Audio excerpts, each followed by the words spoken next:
দলের জন্য যেই ত্যাগ সংগ্রাম বলে শেষ করা যাবে না, কারণ আজকে রিজভী ভাইয়ের যেই ত্যাগ আছে, যেই সংগ্রাম করেছে এই দলের জন্য, এইটা আমরা এই অল্প সময় বলে এটা শেষ করতে পারবো না। আমি শুধু একটি কথা বলি, আপনাদের আমরা সবাই জানি আমাদের একটি ছাত্র দল নেতা অনেক যখন মারা গিয়েছিল তখন কাঞ্চনে অনেকে ভয় পেয়ে গেছিল, কারণ আওয়ামী লীগের সন্ত্রাসীর অস্ত্রবাজি তখন চলছিল। এই সময় রিজভী ভাই বলেছিল যে দীপু মরিয়ার বাঁচি, ছাত্র দলের নেতা যখন মারা গিয়েছে আমি এই জানাজায় যাব। ওনার উসিলায় এই জানাজাটা হয়েছিল।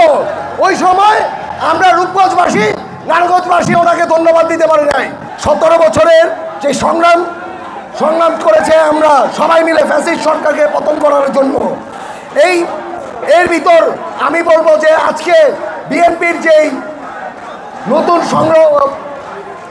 সদস্য সংগ্রহের যেই জিনিসটা হয়েছে সেটি বিএনপির একটা সবচেয়ে যুগের সবচেয়ে দরকারি একটি সময়, কারণ তারুণ্যদের অনেককে আমাদের দলের দিকে আনতে হবে। অনেক সক্রিয় মানুষজন আছে যারা দলের দিকে নিয়ে আসতে হবে। আজকে আমি যদি বলি যে 17 বছর আমাদের যেইভাবে করে জুলুম অত্যাচার করেছে আমরা এইভাবে করে অনুষ্ঠান করতে পারি নাই।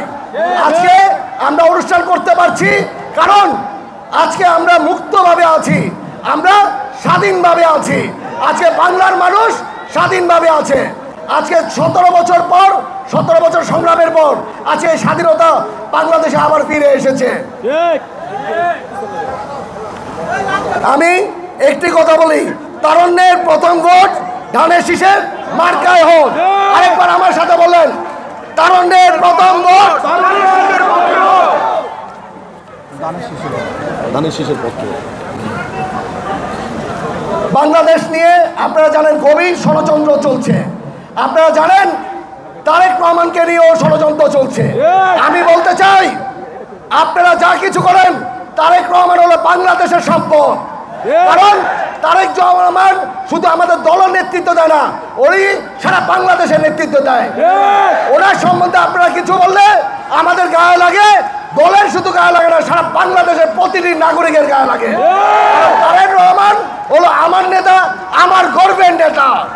আপনারা সাবধান হয়ে যান, তারেক রহমান সম্বন্ধে কিছু বলেন না, তাহলে বাংলার মানুষ আপনাদেরকে ছাড়বে না। কারণ আপনারা একটা কথা চিন্তা করেন, বিগত 17 বছরে এত ফ্যাসিস্ট সরকার এত কিছু করেও এই বিএনপিকে কিছু করতে পারে নাই। আপনারা যদি মনে করেন আপনারা কিছু করবেন, তাইলে আপনারা স্বপ্নের রাজত্বে বাস করছেন। কারণ প্রকৃত রাজনীতি হলো হাজার হাজার লাখ লাখ লোকের প্রাণের দল হলো বিএনপি। এই বিএনপিকে আপনারা কোনো কিছু করতে পারবেন না, এটা মনে রাখেন। আজকে আমি রূপগঞ্জ নিয়ে কয়েকটা কথা বলি যে 17 বছরে যত আন্দোলন হয়েছে, যত মামলা হয়েছে, সব কিছুতে আমি চেষ্টা করেছি আপনাদের সাথে থাকার জন্য। আপনাদের দুর্দিনে আমি ছিলাম, এবং আপনারাও আমার সবসময় রয়েছেন, আপনারা আমার সাথে ইনশাল্লাহ। তবে আপনারা যেভাবে করে আমার সাথে থাকেন, আমি সারা জীবন আপনাদের কাছে চিরকৃতজ্ঞ ইনশাল্লাহ থাকবো। আজকে আমি আর বেশি কিছু বলতে চাই না। আজকে রূপগঞ্জের মাটি যেই লোকবল দেখাই দিয়েছে, এটা বোঝা যায় রূপগঞ্জ হলো বিএনপির ঘাঁটি।